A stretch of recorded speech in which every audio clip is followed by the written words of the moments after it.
Hello student, आज की एक क्लास है सोशियोलॉजी का। और अब पेपर में बहुत अच्छे अंक से पास होंगे। ये क्वेश्चन को देखिए और पढ़िए और याद करिए।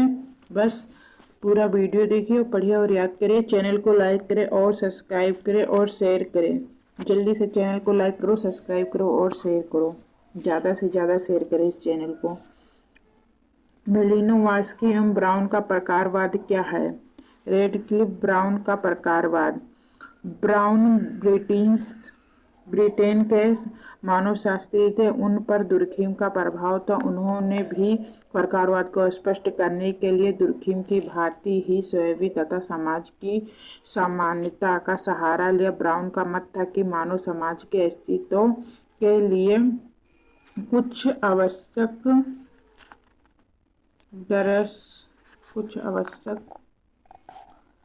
दशाएं है। जिस प्रकार जीव अथवा स्वयं को जीवित रखने के लिए कुछ आवश्यकताओं की पूर्ति जरूरी है, उन्होंने बताया कि शरीर की एक संरचना होती है जो के निश्चित संबंधों से बनती है।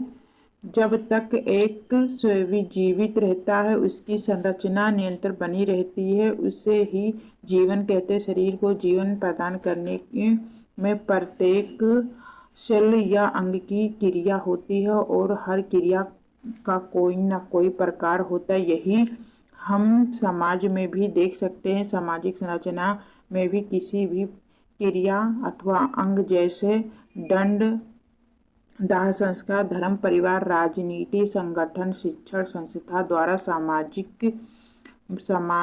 सामाजिक में कौन सा स्थान होगा और उन्हें सामाजिक संगठन व व्यवस्था को बनाए रखने के लिए अथवा अंतिम स्वरूप में समाज की स्थिरता व निरंतरता के लिए किस प्रकार की भूमिका अदा करना होगी, यह उन तत्वों या इकाइयों का प्रकार और भी स्पष्ट रूप से समाज में विभिन्न निर्माणात्मक या इकाइयां समाज व्यवस्था या संगठन को बनाए रखने के लिए जो निर्धारित भूमिका अदा करते हैं या अपना अपना योगदान देते हैं, उसे प्रकार कहा जाता है। यह अतः स्पष्ट है कि समाज एक अखंड व्यवस्था नहीं। इसके अंतर्गत अनेक इकाइयों, भाग, अंग या तत्व होते हैं और इनसे यह आशा की जाती है कि वे समाज संरचना। आत्म प्रकारवाद क्या है? सामाजिक संगठनों को सामाजिकी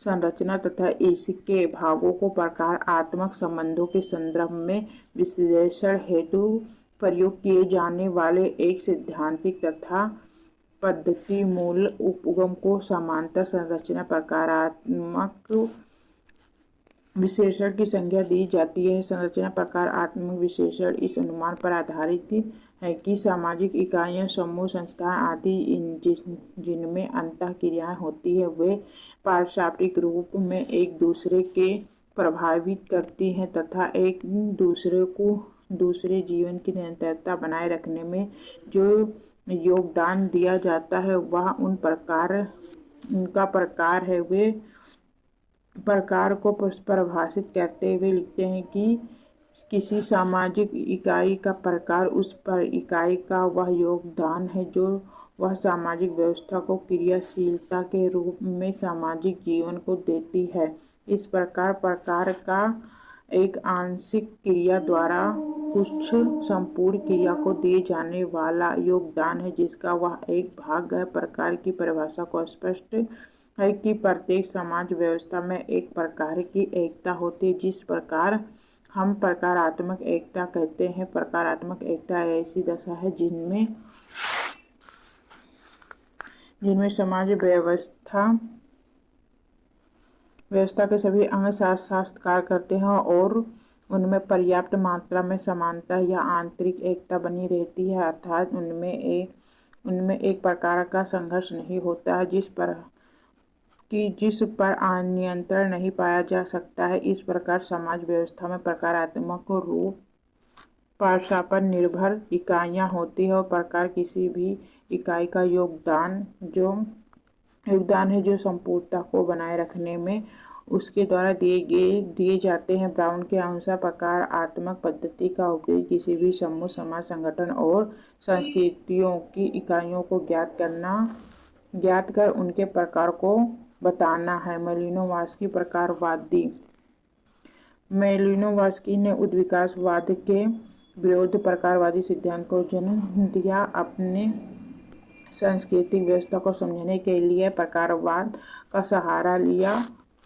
आपका अनुसार मानव और पशु से प्रमुख अंतर यह है कि मानव के पास संस्कृति है।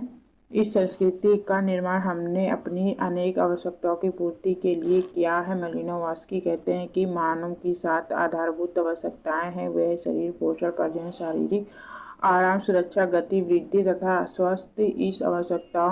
इन आवश्यकताओं की पूर्ति के लिए ही मानव ने संस्कृति की विभिन्न तत्वों का निर्माण किया। इसीलिए संस्कृति का कोई भी तत्व बेकार नहीं है। वह मानव किसी न किसी आवश्यकता की पूर्ति की अवश्य करता है।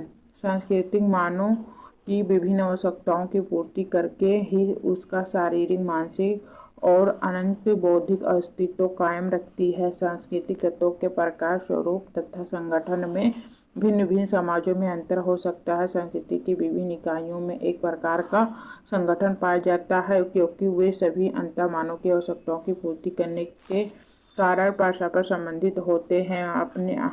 आपने बताया कि कुछ संस्थाएं जैसे परिवार, विवाह, नातेदारी, धर्म, जात, राजनीतिक एवं आर्थिक संस्थाएं ऐसी होती हैं जो समाज में पाई जाती हैं क्योंकि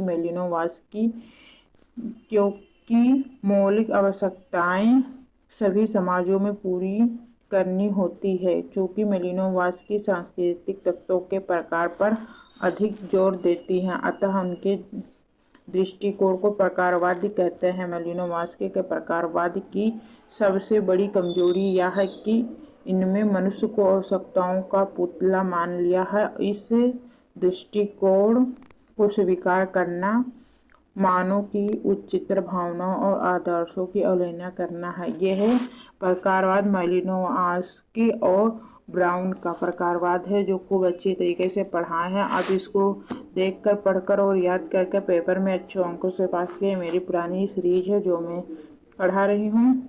ये सब अच्छे क्वेश्चन है, हर बार पेपर में आते हैं। आपको सही लगे तो इसको पढ़कर याद करके पेपर में अच्छे अंकों से पास हो सकते हैं।